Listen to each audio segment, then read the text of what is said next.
میں انعام کے طور پر یہ ہیرے جواہر موتی سونا چاندی دینا چاہتا ہوں، اپنے اپنے جسے جسے جو پسند ہو قبضہ کرو۔ کسی نے سونے کے ڈھیر پر قبضہ کیا، کسی نے چاندی کے ڈھیر پر قبضہ کیا، کسی نے ہیرے کے ڈھیر پر قبضہ کیا، کسی نے جو ہے درہم و دینار کے ڈھیر پر قبضہ کیا، اپنے اپنے مطابق چوائس کے مطابق سب نے قبضہ کر لیا۔ ایک بہت خاص کنیز، بہت خاص کنیز کھڑی رہ گئی۔ خلیفہ ہارون رشید نے کہا تو تو بہت خاص ہے، تو بھی کسی ڈھیر پر قبضہ کر لے۔ کہنے لگی آپ مجھے اجازت دو چننے کی۔ کہا ہاں چن۔ قریب آئی، خلیفہ پہ ہاتھ رکھ دیا۔ کہا میں نے کہا مان لے، میرے اوپر ہاتھ کیوں رکھا؟ کہا یہ سب بے وقوف ہیں، جس نے چاندی پہ ہاتھ رکھا اس کا صرف چاندی ہے، جس نے سونا پہ ہاتھ رکھا اس کا صرف سونا ہے، جس نے ہیرے پہ ہاتھ رکھا اس کا صرف ہیرا ہے۔ میں نے تجھ پہ ہاتھ رکھ دیا تو سب میرا ہے، میں نے تجھ پہ ہاتھ رکھ دیا تو سب میرا ہے۔ ارے جو خلیفہ پہ ہاتھ رکھ دے ہارون رشید پہ، وہ کہے سب میرا ہے، اور جس کے دامن میں محمد کی محبت ہو اس کے لیے کیا نہیں ہے، اس کے لیے دنیا بھی ہے، اس کے لیے عقبہ بھی ہے۔ نعرہ تکبیر، نعرہ رسالت، بہار طیبہ کانفرنس، ارے کیا کہنے ہیں زندہ باد۔ موضوع سخن میرا کچھ اور ہے، لیکن چونکہ بہار طیبہ کانفرنس ہے اس لیے تھوڑا طیبہ کی بہار دکھا رہا ہوں۔ بہت اچھا جلسہ، کامیاب جلسہ چل رہا آپ کا یہ، اور آپ لوگوں کا جلسہ کرانے کا جو شیڈیول ہے مجھے بہت پسند آتا ہے۔ کیا کہنے کہ آپ تقریر ایسے جوان وقت میں کراتے ہیں تو کہ سننے والوں کی سماعتیں بھی جوان ہو تو سنے بھی اور کچھ وہ حاصل بھی کریں۔ کیا کہنے آج کے جلسے کے آپ کے ناظرین آل رسول چمن زہرا کے پور سید عبد الوارث صاحب قبلہ چشتی، یہ اخلاق کے پیکر بھی ہیں۔ ان کا لال ہو وہ کیسے نہ کہے سب میرا ہے۔ تبھی تو بریلی کے رضا نے کہا غم زدوں کو رضا مژدہ دیجے کہ ہے بے کسوں کا سہارا ہمارا نبی۔ کیوں کہوں بے کس ہوں میں، کیوں کہوں بے بس ہوں میں، تم ہو میں تم پر فدا، تم پہ کروڑوں درود۔ یا رسول اللہ کام وہ لے لیجئے تم کو جو راضی کرے۔ اس مصرے پہ اعلیٰ حضرت کی طرف توجہ دینا اور اس پر عمل کرنا۔ پوری تقریر ایک طرف اور خالی اعلیٰ حضرت کا مصرع ایک طرف ہے۔ اصلاحی تقریر میں پوری رات کروں، اس مصرے کا حق ادا نہیں کر پاؤں گا۔ کام وہ لے لیجیے تم کو جو راضی کرے۔ نماز اگر چھوڑ رہے ہو تو اعلیٰ حضرت کا مصرع پڑھنا، کام وہ لے لیجیے۔ یہ کام تو ہے نہیں نبی کو راضی کرنے والا، کام وہ کرنا ہے جس سے نبی راضی ہو۔ جھوٹ بولو تو اعلیٰ حضرت کا مصرع پڑھو، کام وہ لے لیجیے۔ آقا یہ جھوٹ بولنا تو یہ کام ہے نہیں جس سے آپ راضی ہو، میں نے تو وہ کام کرنا جس سے آپ راضی ہو۔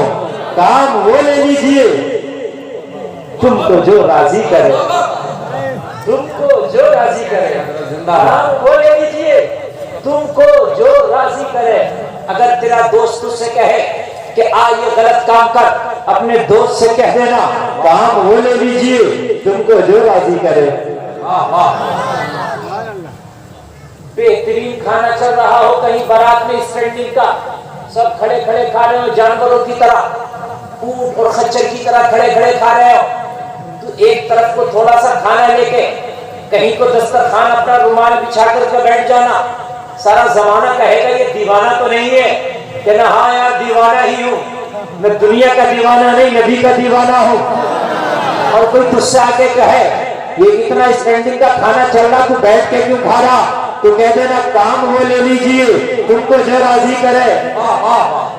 کھڑے ہو کے کھانا تو میرے نبی کو راضی کرے گا نہیں، بس میں تو یہی پڑھتا ہوں اسی پہ عمل کرتا ہوں۔ کام وہ لے لیجیے تم کو جو راضی کرے، ٹھیک ہو نام رضا تم پہ کروڑوں درود۔ کام وہ لے لیجیے، اس پر عمل ہوگا انشاءاللہ۔ آج کے بعد اس پر جو بولیے انشاءاللہ، کام وہ لے لیجیے تم کو جو راضی کرے۔ واہ واہ، وہی کام کرنا ہے ہمیں جس سے آقا راضی ہو۔ اور سب سے اچھا کام ہے آقا کو راضی کرنے کا درود پڑھنے کی عادت بنا لو۔ درود پڑھنے کی عادت بنا لو۔ لوگ جب باتیں کرتے ہوں، محفل میں کسی کی چغلی کرتے ہوں، کسی کی برائی کرتے ہوں، تو نبی کا درود پڑھنے لگ جائے گا۔ جہاں پر لوگ گانے اور غزلیں پڑھ رہے ہوں یا سن رہے ہوں، سنا رہے ہوں، تو مصطفیٰ کا درود پڑھنے لگ جائے۔ نبی کا درود پڑھنے والا کان کھول کے سن لو، کبھی اس کے منہ میں کینسر نہیں ہو سکتا۔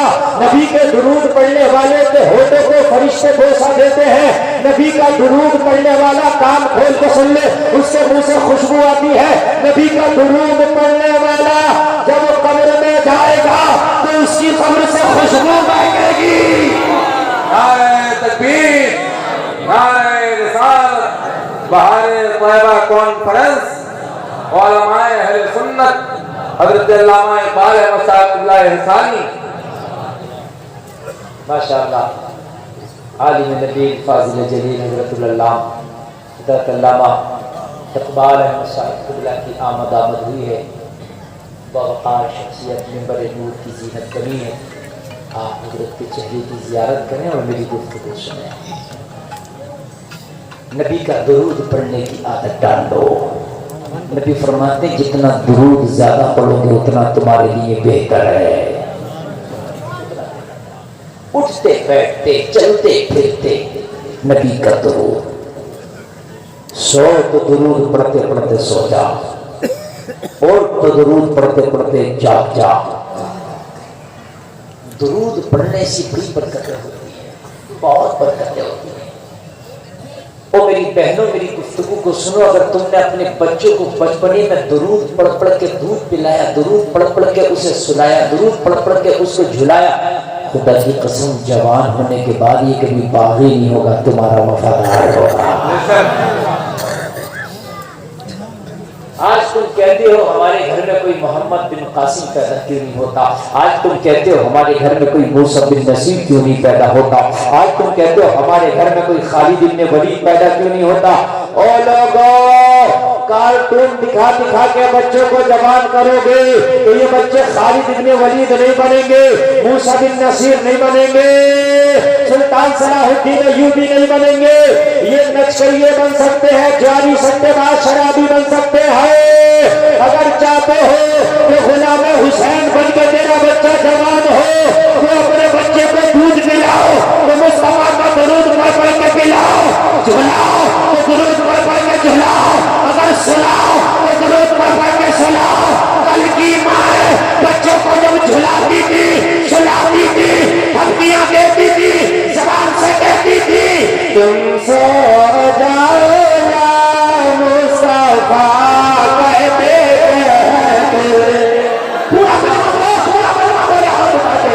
تم سے جاؤ مصطفیٰ کہتے کہتے کھلے آنکھیں سے کہتے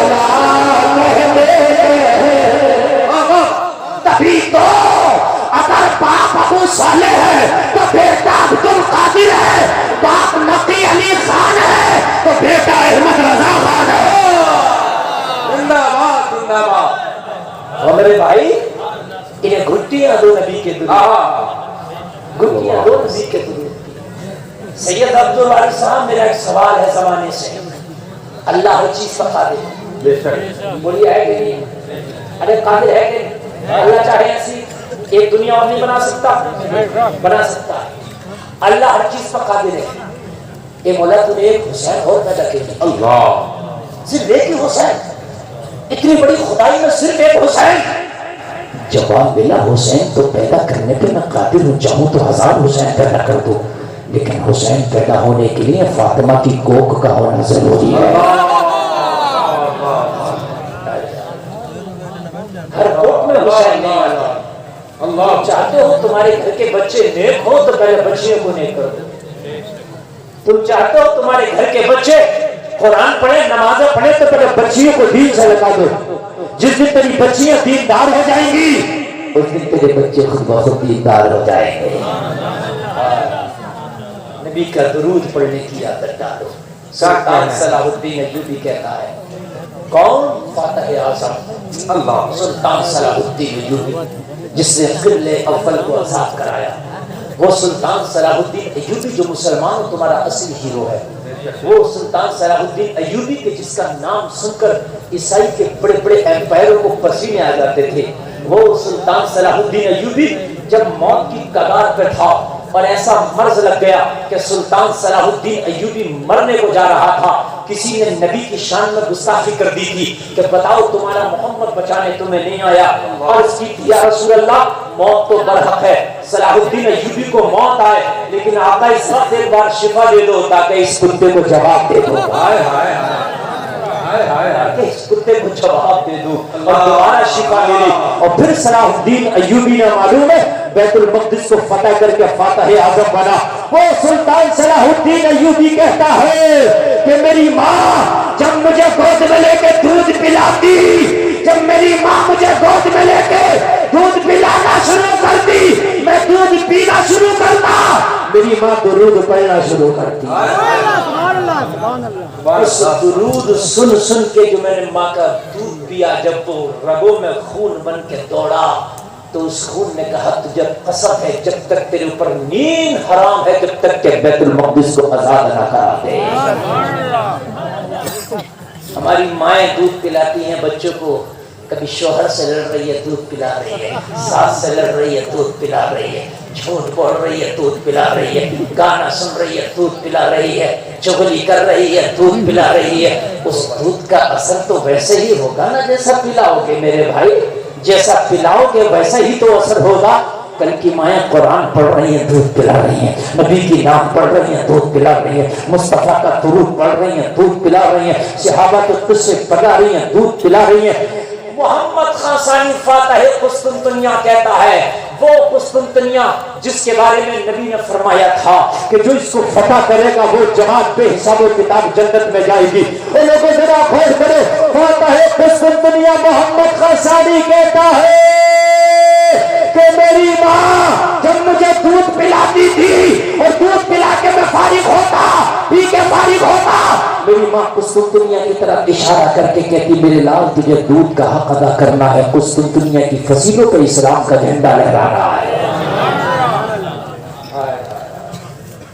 نبی کا درود پڑھنے کی عادت ڈالو، اپنے چھوٹے چھوٹے بچوں کو نبی کے چھوٹے چھوٹے درود یاد کرا دو تاکہ تمہارے بچے چلتے پھرتے نبی کا درود پڑھیں، تمہارے بچے اٹھتے بیٹھتے نبی کا درود پڑھیں۔ اور ایک فائدہ اور ہے، میرے کریم مصطفیٰ فرماتے ہیں جلسے میں آنے والے کہ محمد والے کا درود میں اپنے کانوں سے سنتا ہوں۔ اگر آپ محبت سے درود پڑھو گے تو سمدہ اور مدینہ کے سارے فاصلے ختم کر دیے جائیں گے، ساری دنیا ختم کر دیے جائیں گے، سارے پردے اٹھا دیے جائیں گے۔ نبی فرماتے ہیں اگر سمدہ میں بیٹھ کر کے کوئی محبت میرے لہجے میں میرا درود پڑھے تو درود پڑھنے والے کی زبان ہوتی ہے، آمینہ کے لال کا کان ہوتا ہے۔ میں ڈائریکٹ سنتا ہوں اس کا درود۔ یہ حدیث شریف ایک اس کا بینیفٹ بتا دوں میں آپ کو، اگر روزانہ آپ کسی کی آواز سنیں روزانہ اور اس کے بعد اس کو آپ کے سامنے لا کے کھڑا کر دیا جائے تو آپ اس کا آواز سن کے پہچانیں گے یا نہیں؟ بولیے، یا جب روزانہ اس کی آواز سن رہے ہو تو آج اس کو تیرے سامنے لا کے کھڑا کر دیا تو تو نہیں پہچان پائے گا؟ بالکل پہچانے گا، بلکہ بدل جائے اولا پہچانے گا، اس لیے کہ پہلے تو خالی آواز سن کے پہچانتا تھا، اب تو سراپا سامنے ہے، تب اور پہچان جائے گا۔ بولو بولو، پہچانو گے کہ نہیں پہچانو گے؟ پہچانو گے۔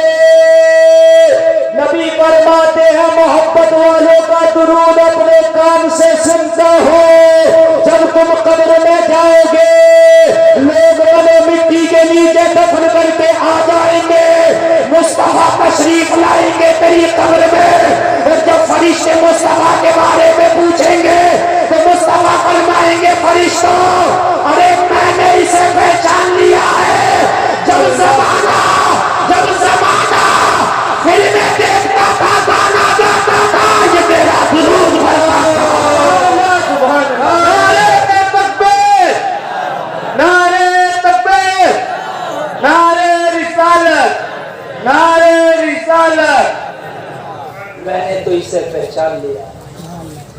جب نبی روزانہ تیرا درود سنتے ہیں تو قبر میں کیسے نہیں پہچانے؟ بولو پہچانیں گے کہ نہیں پہچانیں گے؟ فرشتہ پوچھے گا ان کے بارے میں بتا. نبی فرمائیں گے آج اس سے نہ پوچھ میرے بارے میں، آج مجھ سے پوچھ لے اس کے بارے میں. جب زمانہ گانا گاتا تھا، جب زمانہ چگلیاں کرتا تھا، جب زمانہ ادھر ادھر کی کرتا تھا تو یہ میرا درود پڑھتا تھا، میں نے تو اسے پہچان لیا. اور نبی کی حدیث ہے، نبی فرماتے ہیں مکہ میں ایک ایسا پتھر ہے جو میری بعثت سے پہلے بھی مجھ پر درود پڑھتا تھا، اس پتھر کو میں آج بھی پہچانتا ہوں. نبی نے فرمایا میری بعثت سے پہلے مجھ پر درود پڑھتا تھا، اب نہیں. بعثت سے مراد دونوں ہیں، یا تو اعلان نبوت سے پہلے یا میری دنیا میں تشریف آوری سے پہلے. نبی اب بھی پہچانتا ہوں.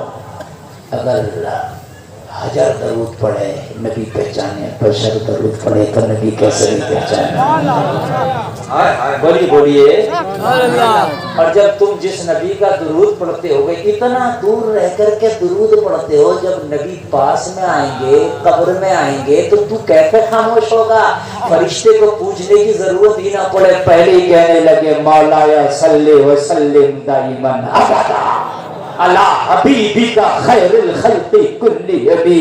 نبی کے درود کی عادت ڈال لے تاکہ زمین کے اوپر جو پڑا ہے وہ زمین کے نیچے بھی پڑھنا شروع کرے. او بھائی قبر میں نبی کے بارے میں پوچھا جائے گا، نبی کے بارے میں پوچھا جائے گا. جب تم قبر میں جاؤ گے تو فرشتہ جب تک نہیں چھوڑے گا جب تک نبی کے بارے میں پوچھ نہیں دے گا. اور ایسے پوچھے گا، ایسے پوچھے گا، پوچھے گا فرشتہ نبی کی طرف اشارہ کر کے ما کنتا تقول، بتاؤ ان کے بارے میں کیا کہتے تھے. کیا کہتے؟ یہ نہیں کیا کہتے ہو نا، دنیا میں رہ کر کے ان کے بارے میں کیا کہتے تھے. دنیا میں تو ڈھیل دے دی گئی تھی، کسی نے اپنی طرح بشر کہا، برداشت کیا. کسی نے کہا پیٹھ کے پیچھے کی خبر نہیں، برداشت کیا. کسی نے کہا محمد یا علی جس کا نام کسی چیز کا مالک و مختار نہیں، برداشت کیا. لیکن قبر میں پوچھا جائے گا بتا کیا کہتا تھا. نہیں سمجھ رہے آپ؟ اب بتا کیا کہتا تھا. سمجھا کے لوگوں اور تمہاری سمجھ کو قریب کر دوں، اس محلے کا بچہ یہاں کھیلنا ہے، بچے پکڑ پکڑ کے ماریں، ٹھیک ہے، یہ کچھ نہ کہے. اور جب یہ مارنے والے بچے اس کے محلے میں جائیں تو یہ گریباں پکڑ کے کہے اب بتا کیا کہتا تھا. اب آیا ہے حساب کا دن. اللہ تیرے محلے میں گیا تھا، تو نے خوب ظلم کیا تھا، اتیاچار کیا تھا، اب آیا ہے، اب بتا کیا کہتا تھا. وہ لوگ جو کہہ کے گئے ہیں مر کے مٹی میں مل گئے، ان سے بھی پوچھا ہوگا بتا کیا کہتا تھا. جو کہہ کے گئے ہیں نبی کو پیٹھ کے پیچھے کی خبر نہیں، فرشتوں نے ان سے بھی پوچھا ہوگا ما کنتا تقول، ماضی استمراری کے ساتھ کیا کہتا تھا. یہ صاحب یہ بھی پوچھا جائے گا کیا کہتا ہے، کیا کہتا تھا. ما کنتا تقول کا ترجمہ یہ ہے، علامہ اقبال صاحب سے پوچھ رہے ہیں. فعل مضارع پہ کانا یکون داخل کر دو، ماضی استمراری بنتا ہے، جس کا معنی ہوتا ہے گزرے ہوئے زمانے میں کسی کام کے لگاتار کرنے کا دلالت کرتا ہے. ما کنتا تقول کیا کہتا تھا. اشرف علی تھانوی کی قبر میں گئے ہوں گے، کیا کہتا تھا. جو کہہ کے گیا پوچھیں گے تو نا، ہے نا. قاسم نانوتوی کی قبر میں فرشتے گئے ہوں گے ما کنتا تقول کیا کہتا تھا. اب بتا. اسماعیل دہلوی کی قبر میں گئے ہوں گے ما کنتا تقول کیا کہتا تھا. صراط مستقیم کتاب اس میں کسی نے لکھ دیا نماز میں نبی کا خیال آ جائے، اس سے بہتر ہے کتے گدھے خچر بلی کا آ جائے. اس سے بھی پوچھا ہوگا ما کنتا تقول کیا کہتا تھا. توجہ ہے کہ نہیں ہے؟ توجہ ہے. جب اچھا لگے تو کھڑے ہو کے نعرہ لگا دینا. جب بات پوری ہو جائے سمجھ میں آ جائے. جب غداروں کی قبر میں گئے ہوں گے ماں کنتا تقول ماں کنتا تقول ماں کنتا تقول, کیا کہتا تھا کیا کہتا تھا کیا کہتا تھا, جو کہہ کے گئے ہوں گے وہ بتا رہے ہوں گے. پسینہ ہوں گے شرمندہ ہوں گے مگر اس وقت کی شرمندگی سے کچھ نہیں ہوگا. میرا ذہن بولا گلفام یہ تو غداروں کی قبر ہے. وفاداروں کی قبر میں بھی تو پہنچے ہوں گے. وفاداروں کی قبر میں بھی تو پہنچے ہوں گے. وہاں بھی تو پوچھا ہوگا. سوال تو ایک ہی ہے مگر جواب تو الگ الگ ہوگا. جب وفادار کا نام آیا تو گلفام کا ذہن پہلے ہی پہنچ گیا. تیری قبر میں بھی تو آئے ہوں گے. فرشتے نے پوچھا ہوگا احمد رضا ما کنت تقول, کیا کہتا تھا. اعلیٰ حضرت نے جواب دیا ہوگا ارے میں تو یہی کہتا تھا انہیں جانا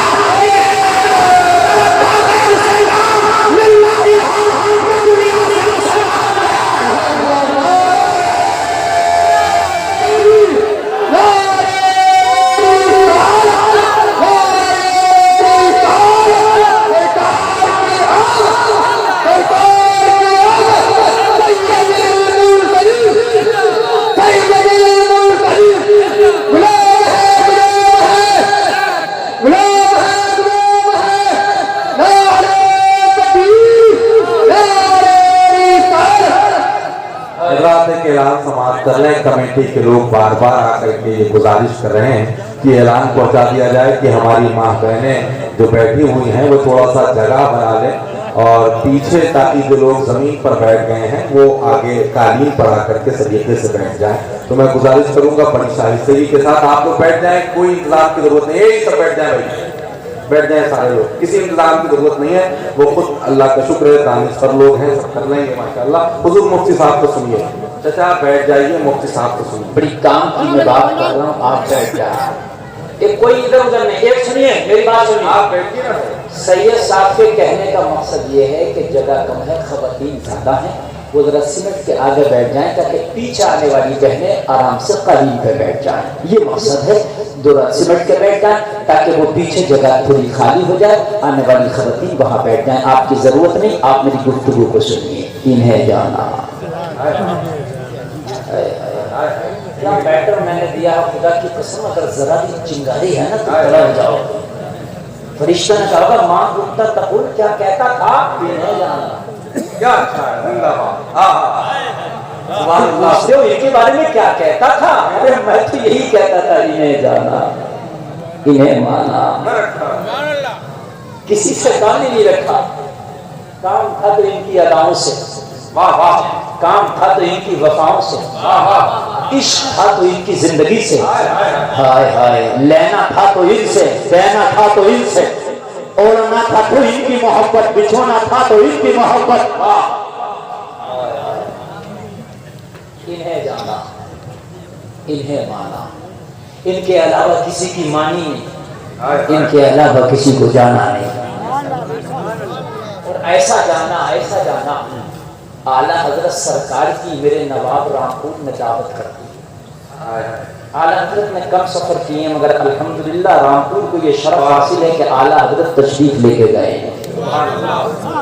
نواب رامپور نے اعلیٰ حضرت کی دعوت کی اور بڑے اعزاز میں اس نے اپنے بہترین غلاموں کو لگا دیا کہ کوئی کمی نہیں آنے پائے. بریلی کے بڑے مولانا آ رہے ہیں, وہ مولانا آ رہے ہیں جس کے سامنے بڑے بڑے مدبر مفکر اپنی جدید عقیدت کو خم کر دیتے ہیں, جس کے آگے بڑے بڑے سائنٹسٹ خاموش ہوتے نظر آتے ہیں. بہت بڑے مولانا, بہترین استقبال اعلیٰ حضرت کا رامپور میں ہوا. نواب رامپور نے اعلیٰ حضرت کے بیٹھنے کے لیے چاندی کی کرسی بنوائی. بڑے مولانا شان کرسی, اپنا تخت لگایا سائڈ میں اعلیٰ حضرت کی چاندی کی کرسی. اعلیٰ حضرت جب تشریف لائے, اس کا دربار سجایا, اعلیٰ حضرت تشریف لا کے زمین پر بیٹھ گئے. کہاں بیٹھ گئے؟ زمین پر بیٹھ گئے. نواب رامپور نے کہا حضور میں نے چاندی کی کرسی اسپیشل آپ کے لیے بنوائی ہے. میں نے بہت قیمت بہت لاگت لگا کے یہ کرسی بنوایا ہے.